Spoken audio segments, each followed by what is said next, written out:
What's up, guys? Welcome back to the Summit 7 EU Qualifiers Vega Squadron v NaVi.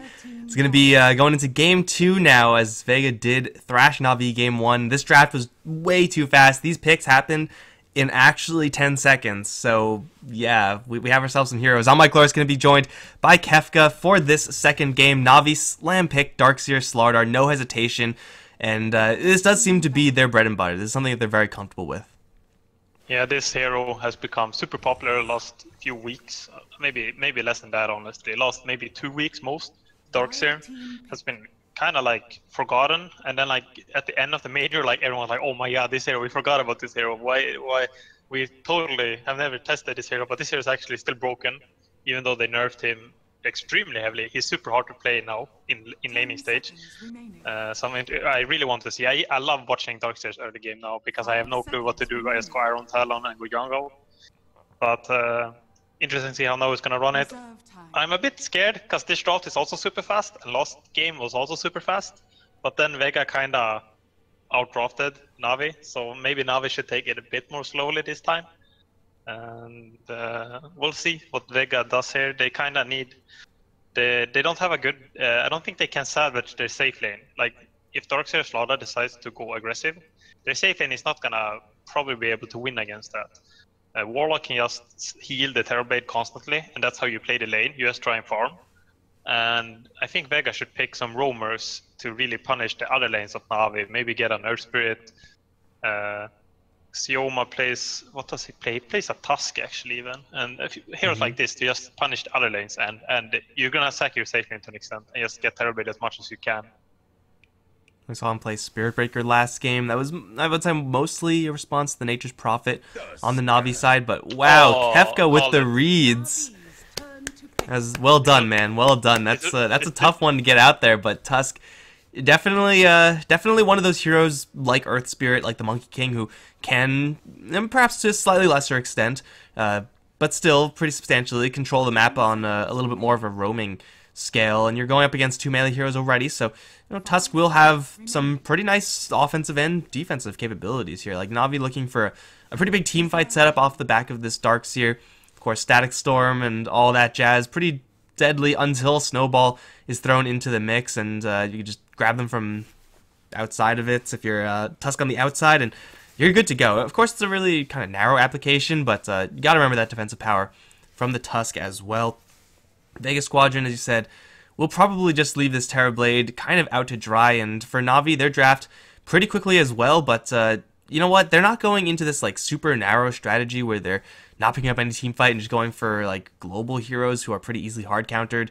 I mean, Darkseer has his counters. Disruptor, is a very utility heavy hero, not really super damage heavy, but I think this is a really good, or much better at least, opening for the NaVi side, because they can still go late with this draft, or if they really wanted to, go super early. Oh, a Pit is void. Yeah, I like NaVi's draft, especially the 3 first heroes. Like if you have Darks there and then like 1 or 2 heroes to combo with, you're gonna be strong even in late game, even if the other cores are kind of weak, as Darks is that type of hero. And the Void is being picked up. This is kind of rare. I think Pycat might be one of the few carries that actually tends to pick this hero every now and then, even though it's still rare for him. It's even rarer for other teams. So it's pretty good with Darkseer, especially Iron Shell early. You don't actually have to Chrono, because usually what happens is like Void is only good in Chrono. But with Iron Shell, you have like a little bit more than only that, and I think it fits the lineup so far. However, Void is I think that hero is pretty unsure, like how strong is that hero really. Play it carry, you kind of need a lot of farm, and your early items are kind of meh. You don't become strong until like your 4th item, I'd say. Until that point, you're almost only a Chrono until you got that far. So he has some weaknesses, but it's kind of hard to like okay, Void is bad, so Vega are gonna pick something that hard counters him. It doesn't really work that way. It's just that I'm not sure how strong this hero actually is. And Vega should probably go with the offlaner now to match up against the Void. And I'm not too sure what they would choose. Maybe. This is pretty hard actually. Yeah, the offlaner's got a lot of hate. You do want a hero like Axe or Legion, both out. Magnus is out as well. Centaur. I feel like Centaur is like the only one that I feel like is strong that's still left. Oh. Sand King, I was thinking Sand King a bit. He's pretty good. He's kind of nice against Void because how the time walk works. Like you're not gonna be able to time walk until the stun duration is over, so it kind of counters him in lane in that way. So that's actually a very nice 1 versus 1 for the Sand King. So Void can time lapse the damage off, which is a huge advantage. That's basically why Void is strong in lane. So Sand King is hard counter in that way. But it was, I feel like it wasn't it wasn't really what they wanted the most, but it's fine. It's a pretty good pick. I mean, they do need some more forms of crowd control in order to deal with this Faceless Void, or in order to kind of proactively initiate onto Navi. And Sand King kind of fills all those roles. You have now stuns for the Faceless Void, so he can't always just bounce out of there with the time walk. You'll be able to perhaps catch the Darkseer or catch the Disruptor before Navi are all fully in position to land this team fight, because if you get hit with this team fight from Navi, you're not lasting long as the Vega Squadron side. I don't care who you are or what items you have, you're going to get your ass kicked. So I do like the Sand King as far as that is concerned. And, you know, again, you want to have a hero like Axe to do that kind of similar purpose. Sand King, I think, does it pretty well, and we can see the Puck being banned out for a very similar reason. Like, Vega Squadron do need the ability to start the fights on their own terms, and Puck is probably the premier initiation hero from the mid lane, at least. There aren't really many others that do it as well as the Puck. Yeah, both teams need a mid laner. I feel like both teams have kind of a lot of options, though. I feel like most things are like filled already. Navi have like everything, you know. They have like Darkseer can split push well, Void can push. They can also team fight all of them well. They maybe would prefer some like more reliable, constant team fight damage, you know, because they have big ultimates, but no like constant like Lina spam or something like that. Vega, I feel like also like they are a bit even more open. I'd say probably want a bit more carry heavy, while Navi doesn't really need to pick any sort from that way. So I feel like the hero that's been coming out a lot lately is the Death Prophet, and I'm thinking one of these teams will pick it up. Not sure who though. Ooh. I was gonna say OD. Just get some more defensive power up against these ultimates.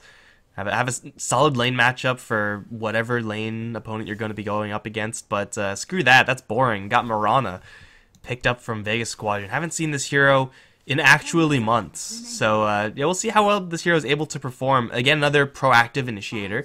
Not really super high tier, but when you have a Tusk, when you have a Sand King, you'll be able to land those chain stuns, or at least make it a possibility. It's a little bit of a risky pick from the Vega Squadron side in the grand scheme of things, like Mirana just inherently is, especially in this patch. Lane matchup-wise, they're usually fairly mediocre. The low base damage of Mirana kind of kills her. I'm scared of a Templar though. That could actually destroy Mirana in lane. Maybe they're kind of fine with it. I feel like I don't think TA is the best hero for Navi, but that would probably destroy Mirana in lane. They're gonna go Invoker. I think that's like the safer pick. And yeah, it's gonna be interesting to see the Mirana, especially from G, how he's gonna play it. I think Mirana is kind of a weight hero. The benefit of Vega is they have the Warlock Mirana combo. That was an old classic, you know, like last patch or like a patch or two ago. I don't even know. Like the old classic. This was picked like Warlock Mirana every game, you know, some patch ago. I have pretty bad memory when it comes to that stuff. But it's really pretty good. I wonder what he's gonna go in items though. I think he has gone Ags on his Mirana before, lately.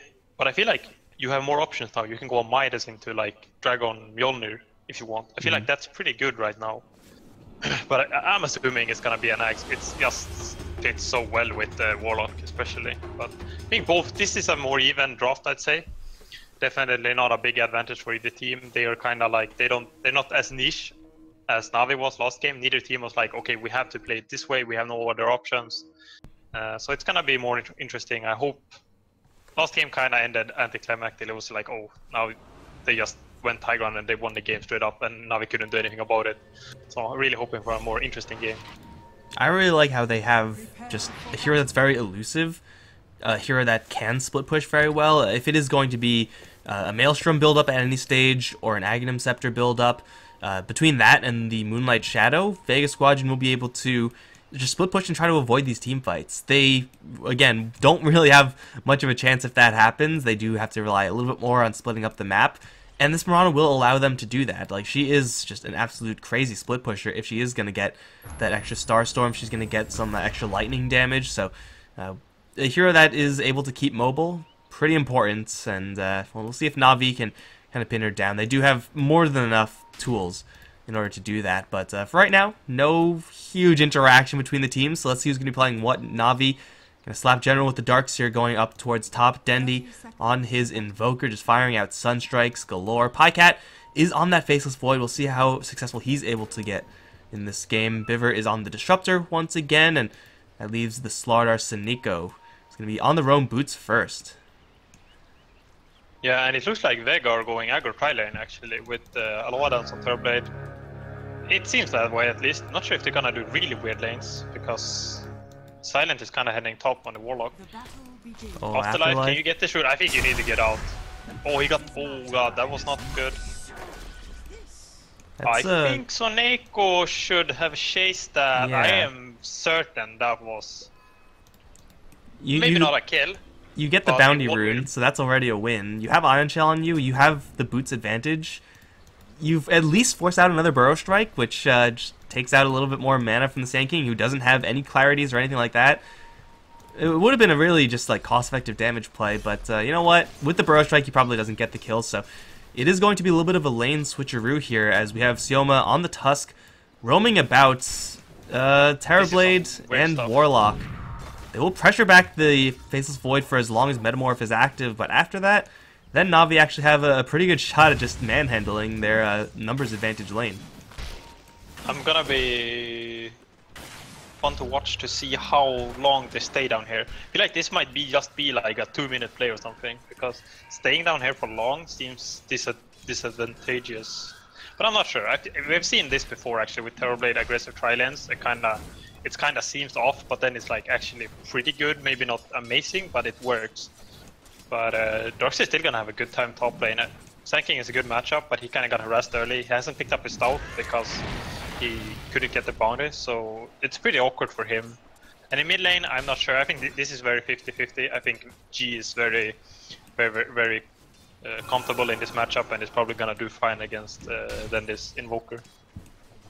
Yeah, I mean, the Mirana will have her spells to kind of compensate for ever-decreasing damage compared to the Invoker as he picks up more swords. Overall, it should be okay, but no, Shards defensively pushing out the Terrorblade. Now, I'm going to assume that was 100% intentional from Sioma. He's very comfortable on this Tusk, but Terrorblade offensive tri-lanes, you already mentioned it, with the Warlock and with the Tusk. The big concern there is that, yeah, they have damage, yeah, they have poke, but they have no way of actually getting a guaranteed way of locking a certain hero in so that the Terrorblade can do all that damage. Especially when you're looking at someone like a Faceless Void. Like, you just can't stun him and kill him ever unless he makes a huge mistake. So they're still getting really good farm here on the Terrorblade and actually keeping Pycat low on the CS. So for right now, it is actually working out, but I don't expect that to be the case for long. Dendi over in mid, took a lot of damage, now caught with the shards. Oh. He's gonna go into Ghost Walk and everyone will back off. Sioma in a kind of 1v2 scenario, but Dendi, the Shrine is gonna break Invis. Soneko still on the chase, has boots, so the crush can land. Cold Snap is there as well, and Tusk does have a snowball, does have a little bit extra juice, but not really sure if he's able to get out of here. Now has nothing to cast. One more right click, miss? No. Dendi will grab first blood, albeit barely. Usually forcing out a Ghost Walk is good enough, because it costs so much mana, but this time it's a little bit too expensive. Oh, can you get the crush off? This hero is very tanky though. So much armor. Shards coming in once again, forcing Pycat away, but the Thunderstrike comes in from Biver. It will still be a 1-for-2 trade. And a roll in onto Pycat. He doesn't have another walk for another 10 seconds. It's only Sioma with an Orb of Venom, though. Silent coming in if he lands. I think he's fine. He's going to jump down. South cancel, which kind of sucks. But that's pretty good. Oh! Oh! No way! Sioma lands a tight wall on Pycat, and that'll get the kill! I mean, we both said Sioma was comfortable with this hero. And I think everyone knows it now. That was like the ultimate bait, you know. They're like, okay, Pycat, we're gonna make Pycat think he's gonna survive this. He's gonna waste the Sal, he's gonna leap down, and then I'm gonna land his Eye Charge, and we're gonna kill him. It's gonna be amazing, and it was. That was I really thought he was gonna make it out, but that was so good by Sioma. Really, really playing well, really comfortable on this hero. It's really fun to see players play this hero, which is kind of rare. And now he's going to be in a rough situation. Snowball already used, no mana for the shards, does have an arcane rune. And there's a shrine close by. Silent gonna give him a little more juice. Crush, right clicks. Shrine in range now. He should be fine. He's gonna wall off Silent, or not Silent, Nico rather. And Slardar is gonna be fine as well. Snowball available, but this is a Slaughter we're talking here. You snowball in, you're going to get crushed. And he's gonna go instead for Viver, the Disruptor who doesn't have a crush, and is going to get. Is that another tight wall? It is! Oh my god. Someone stop this man. Oh, they're playing so well. Silent places the ward down. They're talking, Sioma is spamming like Snowball in the fog so that he knows that Silent's gonna place the ward. He's like just clicking. He doesn't even know who he's gonna snowball. He's just wanna snowball someone. That's so good. Oh, they're so playing so well. This is so fun to watch, seeing players really perform on skill-based heroes like this. Now the real challenge is, what can they do to Pycat? They've been, again, keeping him down in CS. They're going to roll in, forcing out the time walk a little bit early. Metamorph now is active, though. Pycat is in the trees. Sioma is on his tail, and they do catch vision of him. Pycat is going to get some help from the Slaughter, but not nearly enough. Silent from the outset is going to get that kill. Shadow Word on himself. Slardar, only level 2, doesn't have that much game versus Silent, and he shouldn't be able to get this kill. Sioma's eating tower shots the entire time also. There is a Sunstrike on the field, don't forget that, but seems like Dendi hasn't really had a good chance to use it. Sioma, TP out, should be fine unless we have the sickest of Sunstrikes. No, he's fine. 5-2 now as Vega Squadron are just demolishing the map with this Tusk, and in top lane, mid lane, now bottom lane, they're all doing perfectly reasonably. Yeah, this is some really good stuff from Vega. So Sanking was struggling a bit in the early levels of the top lane, but then picked up a bottle and actually managed to force General back to base. So they're doing really well on that lane as well. Mid lane is pretty even as well. Both teams are both players are kinda just farming. So definitely advantageous for Vega here in the early game. He's going Midas on Pycat actually, already queued it up. That's very early to shoot something like that. Well, it is going to help smooth over that power curve. As you mentioned, Faceless Void. His itemization, much like a Morphling, is a little bit awkward. With Dendi's going to get rolled in on. There is everything going to miss. Yeah. Literally everything, even the Starstorm misses. Sometimes, man, sometimes you're just impossible to kill. Although Sioma, oh, the Shadow Word. Is he dead? Never mind, he's dead anyway. That wasn't a miskill. That was all calculated. That was another you baited. We're gonna make you think you're gonna survive. So you do something and then you're gonna die either way. Oh, that was. I was actually about to laugh. Like everything missed. It was kind of pretty good comedy there, but. Oh, how does Snowball interaction? Okay, that's the interaction. He is dead. One more smack. Sioma's gonna chalk another one up. 2, 1, and 4, only not involved in one kill. He's gonna get a really easy one by himself up towards top lane. Finally, Sunstrike in the mix now as they will take down Afterlife, but at the expense of Sneeko's Slardar. Silence on a mega kill? What? Okay, Warlock, level 4, just killing people. I mean, I feel like this happens to a lot of Silent actually. I feel like a lot of the time I see and hear people do this like Silent used to be a carry jokes and he's carrying now, and then like I feel like every game he almost goes and like does insane stuff that you're not expecting, like having 5 kills on Warlock at 8 minutes. And there are certain situations where your support has some extra kills, so yeah, they're just gonna have in general a better game. Oh gee, leaps and then gets hit with the glimpse. He will get hit with a Sunstrike as well. Moonlight Shadow available, but he's not even going to bother using that. He will go down and NaVi get a much needed kill on the mid lane. But you're getting this acceleration, these kills on the Warlock in particular. We all know what happens when Warlock gets Hand of Midas. He typically tends to get a little bit out of control, and we don't really see that much nowadays, where Warlocks get Glimmer Cape, get Force Staff. They will sometimes in a really, really long game get to an Ags or Refresher, but that is very few and far between. This game seems like one where Silent is going to have all the options in the world. Yeah, so last game, Silent had it was Silence who did the Lotus Orb play last game. where we put Lotus Orb on Spirit Breaker and reflected the Dominance Slash was really one of the... I think that play was the deciding factor of the game being over, but they probably won before that. But so Silent Words on farm can definitely do some plays. And NaVi are really not sure what their kind of plan is. Snake is just standing around in mid, kind of guarding, kind of hoping to find something. So they are really not sure how to proceed with this game right now. Well, Midas's on the NaVi side will kind of lend them a longer-term game plan. Obviously, you do want that acceleration on the Faceless Void. You want that leveling acceleration and gold on the Invoker as well. It does seem like NaVi at this point almost forced into a little bit more of a late-game play, but Vega not going to give them that chance. Sioma, indeed the Slayer, and G, they are going to team up and look for a perhaps loop around on Dendi. Yeah, this seems like a kill that's probably not happening. Maybe on Soneko, but that's not the most valuable kill. I guess they're gonna settle for it. Or will they? Snowball, arrow. At least the shards land this time. Starstorm should get the kill. Oh! And Sunstrike on Sioma will get a return kill. Yeah, Snowball into arrow isn't really a combo, so the fact that they're missing it is not that surprising. But hey, there's a Terrorblade here as well. And where Terrorblade goes, usually towers will fall. Well, actually, NaVi, they're going to assemble the troops here. Beaver does have a glimpse. Oh, pathing! No, Beaver! Oh, he was about to get in range, but then he pressed downhill, so he ran. He started running the other way. Oh, they're drawing now. Yeah. Trying to explain what happened. That was. But Meta used that lead for Vega, so now we get some space with that, because they can't really do much aggressively while Meta is down. So they are pretty happy about that. Midas on Invoker, Void is getting close to his as well, so they're gonna go for this late game build up. Warlock, though, does have his ultimate. Sand King, I guess, has his ultimate as well, but really looking for that Blink Dagger pickup is most likely not going to be aggressively wandering anywhere until he gets that item. But that doesn't mean he's not going to not participate. He has buddies coming into his own lane.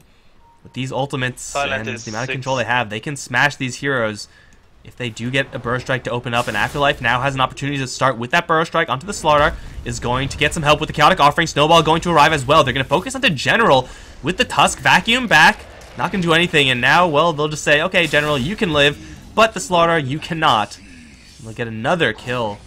4 deaths on the Slardar so far, and it is a little bit expensive. You use the Chaotic Offering for that, but hey, you push the wave, you see what you can get. Maybe get this tower down, and it's a little bit closer to the Sand King's Blink. Yeah, not the best trade for Vega though, using a Golem for support. And can they go for General? Going for General though. Oh, Snowball from the trees, shards to lock him out for a Burrow Strike to land. Textbook Tusk right there. It's kind of that's some confident play, because if he misses those shards, this is probably ending up him dying to some random stuff, a TP in and a Sunstrike like earlier. Oh, bottom. Over this place. The Terrorblade got dropped down to like 50 HP, and now he's gonna turn around with the Sunder. Burrow Strike on the Pycat. I thought for sure he was gonna go down. With the Moonlight Shadow, they were forced to use the Chronosphere just to make sure that they see him still to right click. But even with the Sunstrike landing, at the end of the day, this Terrorblade is an armor monster, and for NaVi, they're not really dealing with that much damage that's not physical, so Terrorblade squeaks out his survival and a kill on Pycat, no less. The Vega are just playing amazingly right now. I think Pycat, he picked up Midas before he died at least, so he's like at least somewhat happy about that. If he died before he got the Midas, that would have been really bad. So a bit of redemption there. G is going for the Axe as well. I don't really have a problem with this. I would love to see some other builds though. I feel like this is what everyone does, or like used to do, so if you're picking it now, maybe do something different would be cool. It just synergizes so well with the Warlocks, I can't really blame him though. After I picked up a Blink thanks to that as well, which is, hopefully he's not going to show it here, and probably wants to get a pick up with it. He has Epicenter, so Soneko will probably die to that, unless he shows it. Okay. Yeah, now they definitely know about it. He walked into an Observer Ward from NaVi as well, so full intel from the NaVi side, but knowing about Sand King with Blink, actually doing something about it. Two drastically different things, since his initiation range is just going to be so high, especially when Moonlight Shadow gets used. It does seem like Vega, they have the run of the map right now.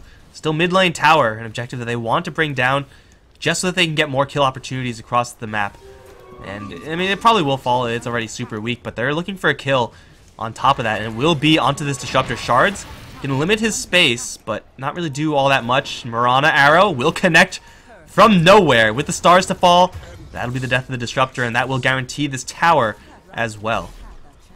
Yeah, pretty nice rotation. G's like, I'm just gonna try and get a free kill and then take the tower. Efficient movement, Terrorblade not needed for that.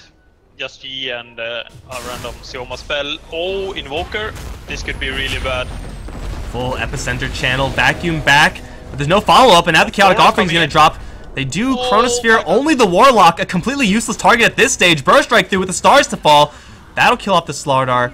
And we see that Chronosphere did, well, a big lot of nothing to this Warlock. Sioma still looking for Pie Cap, perhaps. Not really sure if that's in the cards, but Sigil actually going to see Biver.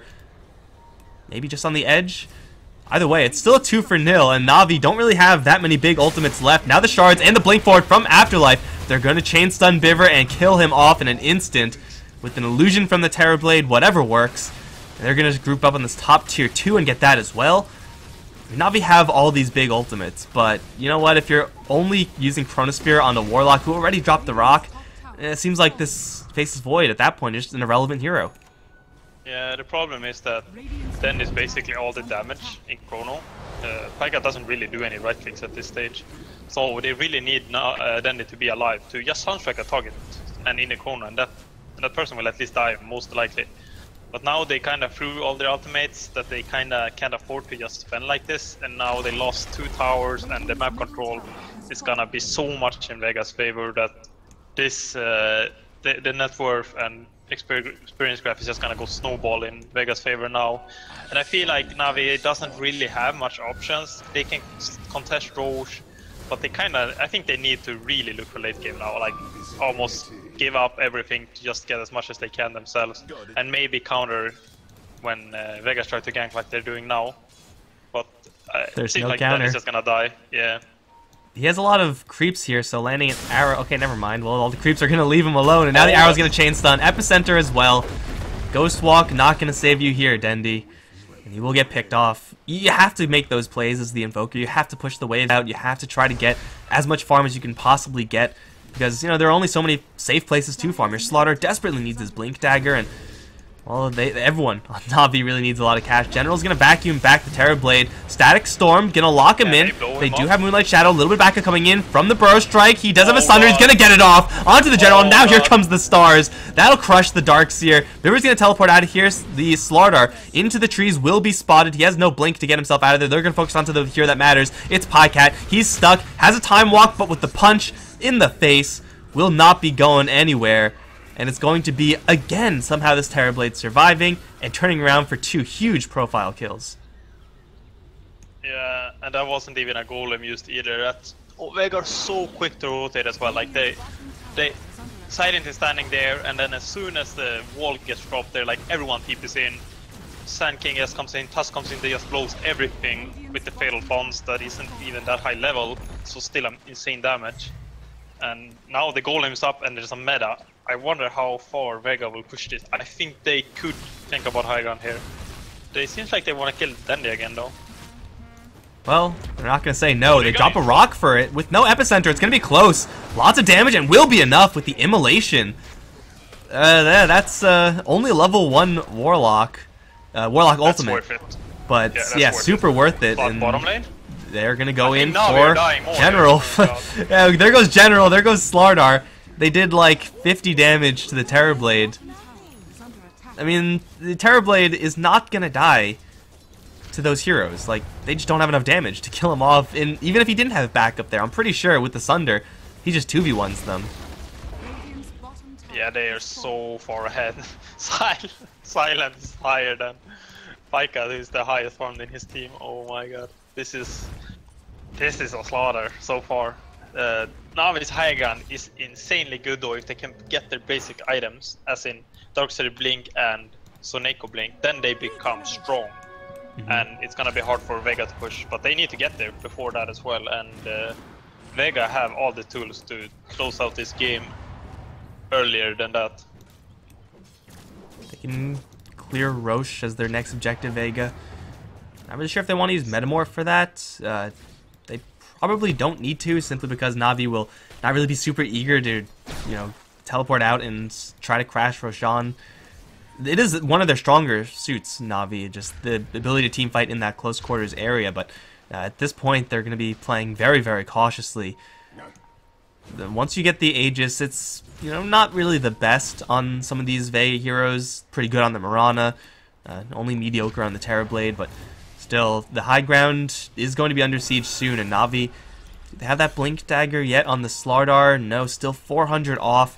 The Darkseer still very far away from his as well. They need this teamfight advantage if they're going to have any sort of chance. And even then, the amount of farm on the Vega Squadron side is so high that maybe they're just going to be able to tank their way through all the teamfight ultimates that NaVi have. Yeah, they are so far ahead now that that's actually a realistic situation. Warlock picked up a mech, so he's like, if he doesn't die, he will mech everyone as well. At least Soneko is picking up the blink right now. How far is Darkseer away? General needs about 700. That's their big timing. If they will have to sack this Roach, but when they get that, they actually have a realistic chance at getting some good teamfight and getting back into this game. But it's basically up to General getting. I think a 3-man vacuum wall with all the follow-up is not gonna be good enough almost at this stage. I think it needs to be a 4-man almost, and that's very hard to get off. And even then, Silence is just gonna drop a rock and that might just counter everything. And of course, there's gonna be that double life. Terrorblade with a bottle this time is going to very skillfully get a double damage rune to spawn. So, another plus 140 damage. Not too bad, not too bad at all. Vega Squadron, usually when you pick up an Aegis, you run the map a little bit, keep your heroes farming.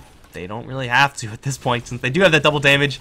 This is the strongest Terrorblade is going to be for a very, very long time. And NaVi, Blink Dagger check, yes on the Slardar, no on the Darkseer. This is going to be really tough since only the Terrorblade is needed to poke at that high ground. By poke, I mean demolish. They're going to Burrow Strike onto the Darkseer, out of chain stun, Starstorm double. It's going to almost be enough to kill him off, and he will go down. By the way, Terrorblade not even looking at that Darkseer, he's just focusing the tower the entire time, forcing out a buyback immediately. Afterlife can go in again. Arrow cooldown, 2 seconds. G gonna leap in just to give him a little more juice. Chronosphere lands, but it's only onto the Terrorblade. The Burrow Strike onto the back end means that there's no follow-up damage-wise, and Terrorblade's at full HP. He's happy to start swinging. Great combo in the middle of the fight, but it just doesn't seem like it's relevant at this stage. Terrorblade does have that double life still, and NaVi, they have gotten only G down so far. Pycat sundered down is going to be dropping. He does have a buyback, but the Darkseer, Disruptor, they're both dead. The Raxes are dead as well. And it doesn't seem like Vega are going to settle just for one. The Terrorblade is legit at full HP, still with that double life.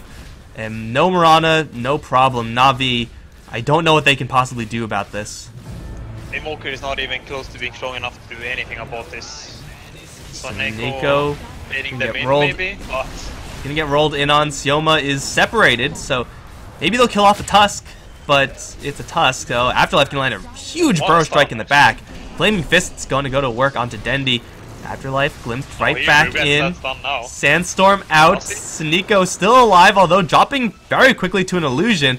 Afterlife is also still alive. I mean, this is a level 16 Sand King we're talking here.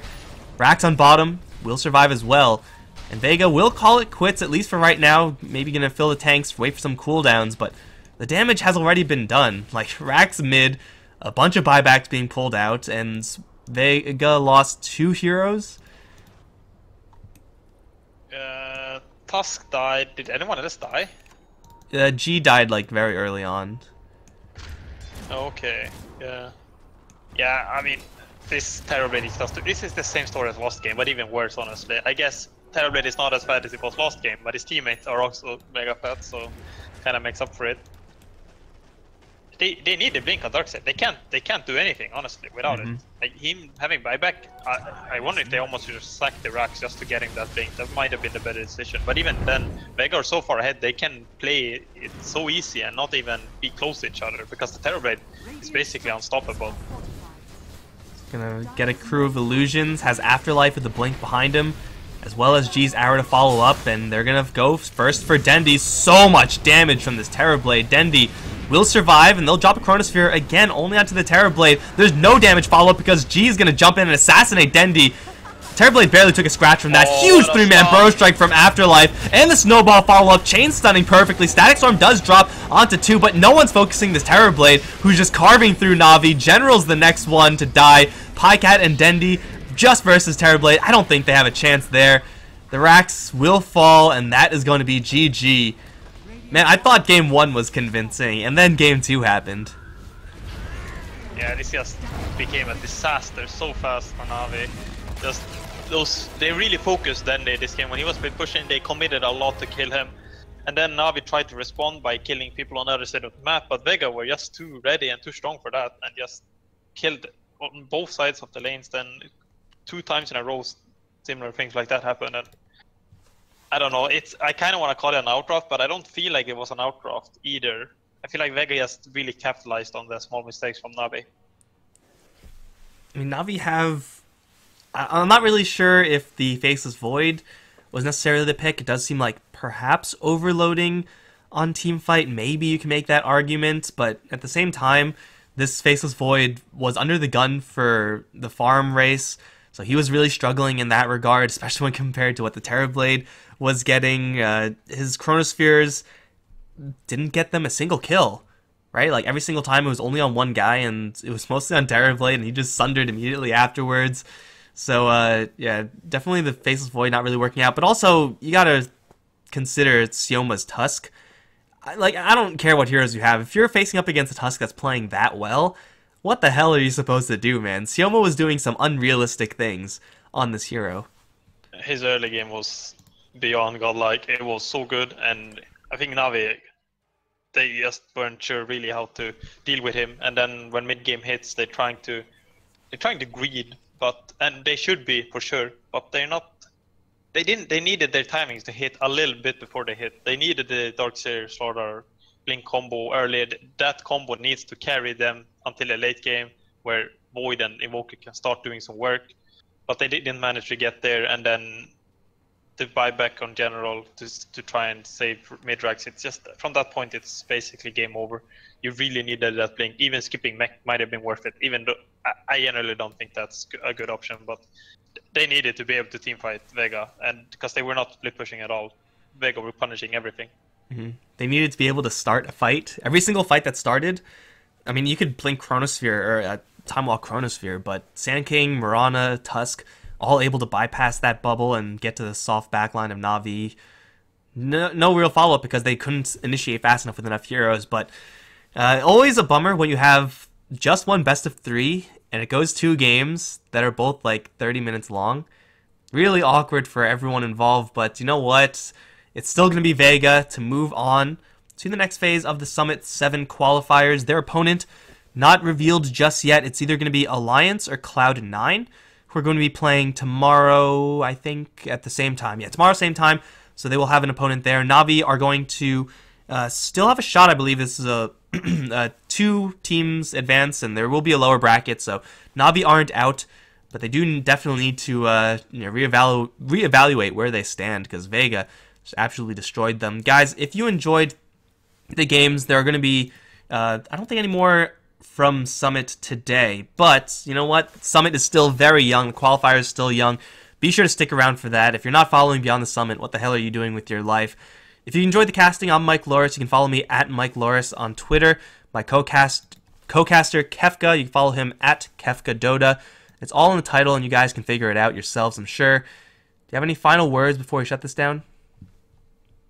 It's still early after the major. Teams haven't adjusted. Now we have just started bootcamp. They have way more to show. Don't think they're bad just because they lost 1 game. They might be looking incredibly stronger next time they play and just demolish in the same way Vega did now. That's all I want to mention. And the chances of Twitch chat taking that to heart are very low, but it Yes, is a good sentiment for sure. I'm very naive here. They have a lot of potential as long as they are able to get some practice in. But guys, that's it for us.